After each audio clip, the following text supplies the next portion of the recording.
കുത്തി വെച്ചാൽ മതിയായി.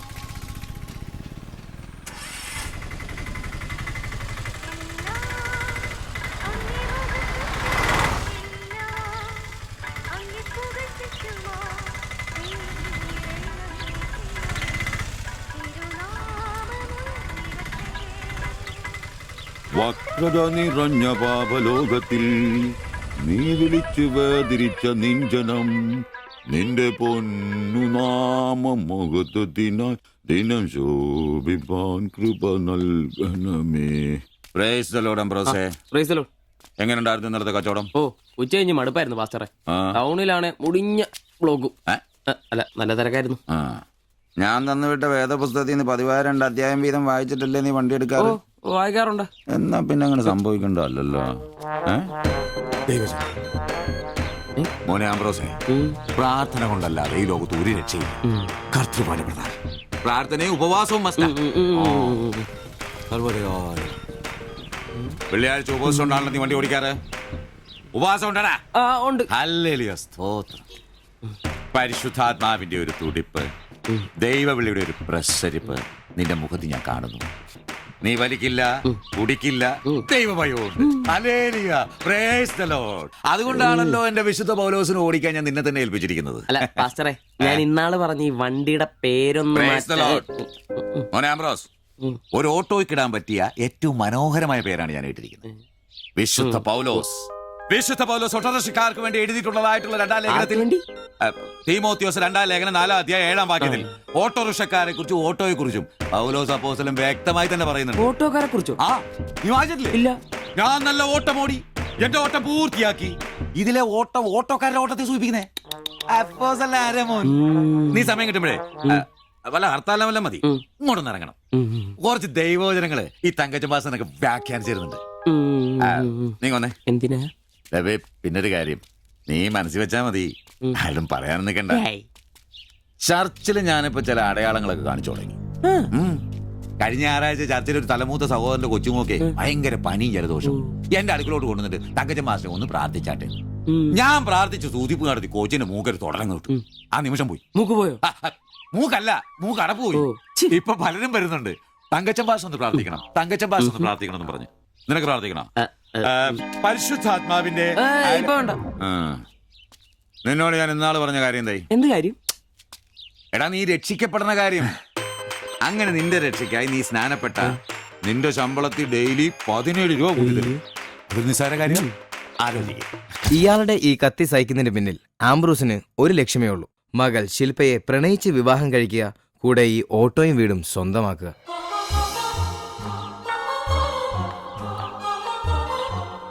മോളെ, നീക്കൊന്ന് പ്രാർത്ഥിച്ചിട്ട് പോവാം. പരിശുദ്ധാത്മാ. എന്തോ? കഴിക്കാനുള്ള മരുന്നും ഭക്ഷണവും ഒക്കെ മേശപ്പുറത്ത് വെച്ചിട്ടുണ്ട്, കൃത്യമായി കഴിച്ചോളണം. പിന്നെ ആത്മാക്കൾ വിളിക്കാൻ പോണെന്നുണ്ടെങ്കിൽ ഉച്ച കഴിഞ്ഞ് വെയിലൊക്കെ ആറിയിട്ട് പോയാൽ മതി.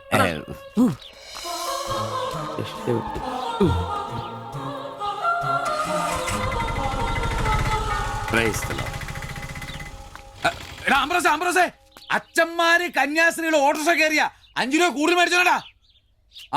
Praise the Lord.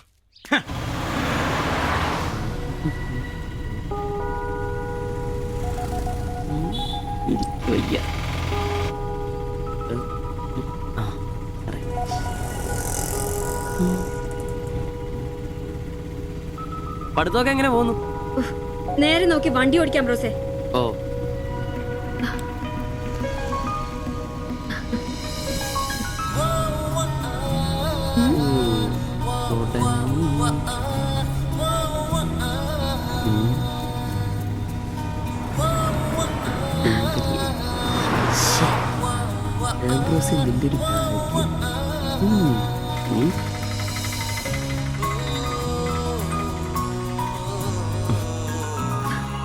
വൈകിട്ട് എന്നെ ചുമ്മാ നോക്കി നിർത്തിയേക്കരുത്.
ആ, അത് ശരി.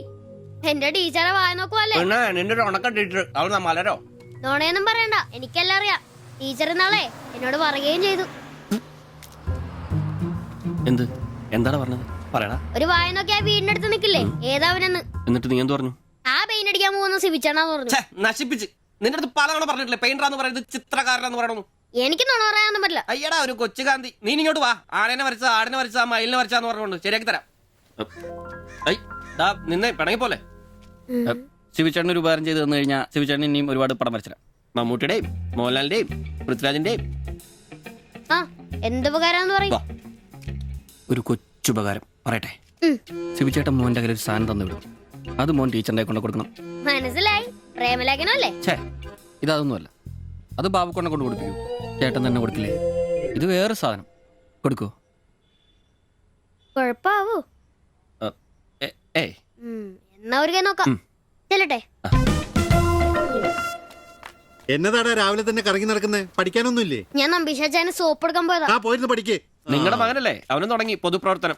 ഓ, സൂര്യൻ ഉച്ചയിലെത്തിയല്ലോ. പല്ലി വെളിപ്പേരൊന്നും കഴിഞ്ഞില്ലേ? അവന്മാരൊക്കെ എന്തിയേ? ഇന്നലെ രാത്രി നല്ല പൂസായിരുന്നല്ലേ? ചെറുതായിട്ട്. പിന്നെ എനിക്ക് പണിയൊന്നുമില്ല. പുതിയ സൈറ്റ് ആവണം. ആ, എന്നാ ഉച്ച കഴിഞ്ഞ പാർട്ടി ഓഫീസിൽ വാ. 2-3 ബോർഡുകൾ എഴുതാനുണ്ട്. സ്ഥിരം എഴുതുന്നവന് ഡെങ്കിപ്പനിയാ. പകരക്കാരനവൻ എന്റെ പട്ടി വരും. വലിയ നേതാവാ. സ്വന്തം വീട്ടിൽ വാടകയ്ക്ക് താമസിക്കുന്നവർക്ക് ഒരു ഉപകാരമില്ല. പണിയല്ല ആമ്പിളേർക്ക്. നീ ചൂടാവല്ലേ. പണ്ടത്തെ പോലെ പിരിവത്ര കാര്യക്ഷമമല്ല. കാശ് ഞാൻ കൈന്നെടുത്ത് തരേണ്ടി വരും. മുടിഞ്ഞ പണിക്കൂലിയല്ലേ? 4 സൈഡിൽ നിന്ന് വരുമാനല്ലേ? കൈനോടത്ത് മുടക്കൂ. എന്ത് വരുമാനം? ആകെ ഉള്ളത് 2 വാടക വീടാ. അതിന്ന് എന്താ കിട്ടുന്നെന്ന് നിനക്കറിയാലോ. ഒന്നിന് വാടകയില്ല. പിന്നെ നീയൊക്കെ തരുന്നതിന്റെ കണക്ക് ഞാൻ പറയണ്ടല്ലോ. അതെ, ഇതെടുക്കാതെയാണോ നിങ്ങൾ പോയത്?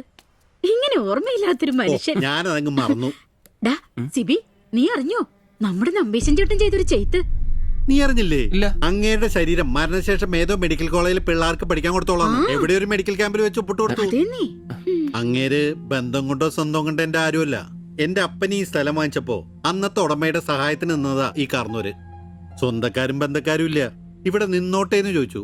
നിന്നോളാൻ അപ്പം പറഞ്ഞു. ആ നിക്കുന്ന നിപ്പ ഇപ്പോഴും നിക്കുന്ന ഇത്രയും പ്രായമുള്ള മനുഷ്യനാ. ഒന്ന് വീണാ ഞാൻ തന്നെയല്ലേ നോക്കേണ്ടത്? അപ്പൊ പിന്നെ എന്നോട് പറയാതെ മെഡിക്കൽ കോളേജിൽ പോയി ഒപ്പിട്ടത് ശരിയാന്നോ? ഇറക്കി വിടുക വേണ്ടത്. പക്ഷെ അയാളെ കാണുമ്പോ അപ്പന്റെ മുഖം മനസ്സിൽ വരുന്നേ. ദാ വരുന്നു.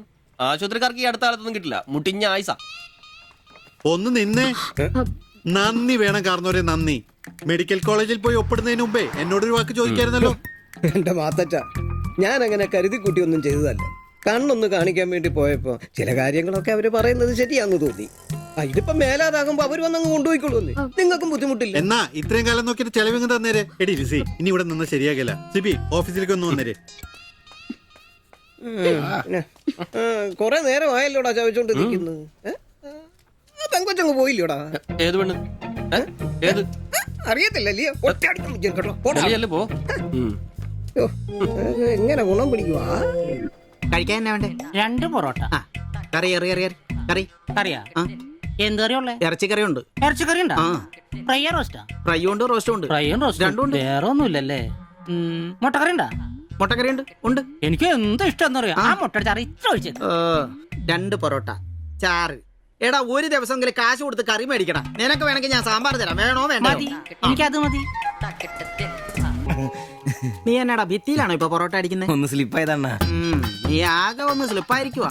കടയിൽ ആള് കയറി നിറഞ്ഞാലും വിളമ്പ് എന്റെ ജോലിയല്ല എന്ന് പറഞ്ഞ ഒരു കൈ സഹായിക്കാത്ത നീ ഈ പെണ്ണ് വരുമ്പോ മാത്രം കെട്ടി വിളമ്പാൻ നിൽക്കുന്ന എന്തിനാന്ന് എനിക്ക് മനസ്സിലാകത്തെ.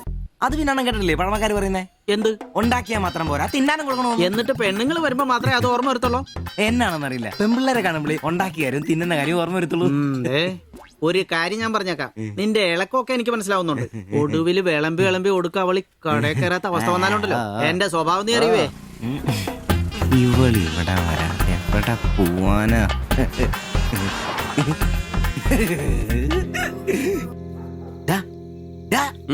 അവൾ ഇന്നും കട വന്നായിരുന്നു. ആര്? 2 പൊറോട്ടയും മുട്ടക്കറിയും ചായയും. അവളോ? എന്നിട്ട് ഇന്നും പൊറോട്ടയും മുട്ടക്കറിയും ചായയും കുടിച്ചെന്നെ ചിരിച്ചു കാണിച്ചു. എടാ, അവളെ ഏതാ എവിടെ നിന്നൊക്കെ ചോദിക്കാൻ പാടില്ലായിരുന്നോ? അവളൊരു പാവപ്പെട്ട വീട്ടിലെ കുട്ടിയാന്നേ. അച്ഛനാണെ തളർന്നു കിടക്കുന്നു, അമ്മയ്ക്കാണെ ക്ഷയം. ഒരു ജോലിയും ചെയ്യാൻ പറ്റത്തില്ലെന്നേ. അവൾക്ക് താഴെ 2 അനിയത്തിമാരാ. 2 പേരും പഠിക്കുവോ. അവള് ജോലിക്ക് പോയിട്ട് ആ കുടുംബം തന്നെ കഴിയുന്നേ. അപ്പൊ നീ അവളോട് ചോദിച്ചായിരുന്നല്ലേ? ഇല്ല. പിന്നെ ഇതൊക്കെ എങ്ങനെ മനസ്സിലായി? അവളുടെ ലുക്കൊക്കെ കണ്ടിട്ട് ഊഹിച്ച് പറഞ്ഞതാ. കോത്താഴത്തിൽ ഊഹം. അയ്യ. അവൾ എനിക്ക് ശരിക്കും അങ്ങ് ഇഷ്ടപ്പെട്ടു. അവളെ കാണുമ്പോഴൊക്കെ എന്റെ പെണ്ണ് എന്നൊക്കെ മനസ്സിൽ ആരോ പറയുന്ന പോലെ. അവൾക്ക് എന്നെ ഇഷ്ടാണ്. നീ ഇതുവരെ പറഞ്ഞത് വെച്ച് നോക്കിക്കഴിഞ്ഞാ ഒന്നും ശരിയാണുള്ള വഴിയില്ല. പിന്നെ അവള് നിന്നെ പോലൊക്കെ തന്നെയാണല്ലോ, വലിയ ഗ്ലാമർ ഒന്നുമില്ലല്ലോ. ഓഹോ, നിനക്കും നിന്റെ പെണ്ണിന് ഭയങ്കര ഗ്ലാമർ ആണല്ലോ. അല്ല, അറിയാൻ പാടില്ല ചോദിക്കുക. അവളുടെ ഗ്ലാമർ മുഴുവൻ അവളുടെ കൊണ്ടയിലാണോ? അല്ല, നീ ഏതിനും അവളുടെ കൊണ്ടയും വരച്ചോണ്ടിരിക്കുന്ന ചോദിച്ചതാ. അവൾക്ക് അവിടെയും ഗ്ലാമർ ഉണ്ട്. ആയിക്കോട്ടെ, അളിയ. എന്റെ പെണ്ണിനെ നമ്മുടെ കടയിലെ അനീഷ് 15ാം കടവ് കോളനി ബസ്സിൽ വെച്ച് കാണാറുണ്ട്. അവളുടെ ലുക്കൊക്കെ കണ്ടിട്ട് അവൾ അവിടുത്തെ കാര്യമാകാനാ ചാൻസ്. നമുക്ക് ആ കോളനി വഴി ഒന്ന് ചുമ്മാ കറങ്ങി നോക്കിയാലോ? അത് വേണോ? അല്ല, കോളനി അയ്യോ, നമ്മൾ ഒരാളോടും ഒരു പ്രശ്നത്തിനും പോകുന്നില്ല. ചുമ്മാ അത് വഴി പോകുന്നു, നമ്മളൊന്ന് നോക്കിയിട്ട് പോരുന്നു. ഒരാളോടും മിണ്ട പോലും ചെയ്യുന്നില്ല. എന്നാലും അവളാ കടയിൽ കണ്ടാ പോരെ? അല്ല അളിയ, പ്ലീസ് അളിയോ, ഒന്ന് പറയണം പ്ലീസ്.